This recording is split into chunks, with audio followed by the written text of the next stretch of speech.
ধিক্কার, ঠিক ঠিক ধিক্কার, নির্বাচন গাফিলতি হচ্ছে কেন? আরো তোমায় ধিক্কার। ঠিক ঠিক ধিক্কার। নির্বাচন কমিশন আপনি স্বচ্ছতার সঙ্গে কাজ করছেন না কেন? জবাব চাই, জবাব দাও। নির্বাচন কমিশন আপনি স্বচ্ছতার সঙ্গে কাজ করছেন না কেন? জবাব চাই, জবাব দাও। শান্তিপুর বিধানসভার রিটার্নিং অফিসারের বিরুদ্ধে পক্ষপাতিত্বের অভিযোগ তুলে রানাঘাট কাউন্টিং সেন্টারের সামনে অবস্থান বিক্ষোভে বসে পড়ল নির্দল প্রার্থী অরিন্দম ভট্টাচার্য। রিটার্নিং অফিসারের বিরুদ্ধে পক্ষপাতিত্বের অভিযোগ তুলে রানাঘাট কাউন্টিং সেন্টারের গেটের সামনে অবস্থান বিক্ষোভে শান্তিপুর বিধানসভার নির্দল প্রার্থী অরিন্দম ভট্টাচার্য।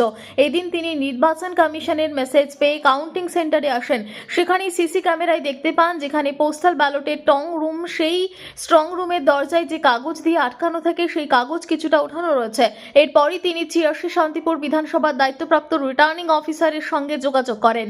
তাকে বলেন দরজার সামনে গিয়ে তিনি বিষয়টি দেখতে চান, কিন্তু রিটার্নিং অফিসার তাকে সেই স্থানে নিয়ে যেতে রাজি হননি। এরপর তিনি বাইরে এসে নির্দিষ্ট করে ওই রিটার্নিং অফিসারের বিরুদ্ধে নির্বাচন কমিশনের একটি অভিযোগ দায়ের করেন। এরপর তিনি বলেন যতক্ষণ না পর্যন্ত অভিযোগের সুনির্দিষ্ট উত্তর আসছে, নির্বাচন কমিশনের প্রতিনিধিরা কথা বলছেন, ততক্ষণ অবস্থান বিক্ষোভ করবেন। অবস্থান বিক্ষোভ চলতেই থাকবে।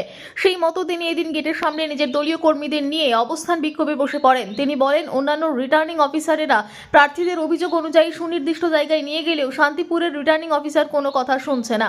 স্বচ্ছতার সঙ্গে কাজ করছেন না কেন? তার সঙ্গে কাজ করছেন না কেন? জবাব চাই, জবাব দাও। আরো আপনি স্বচ্ছতার সঙ্গে কাজ করছেন না কেন? জবাব চাই, জবাব দাও। আরো আপনি শেখ রতনের রিপোর্ট, পিবি নিউজ।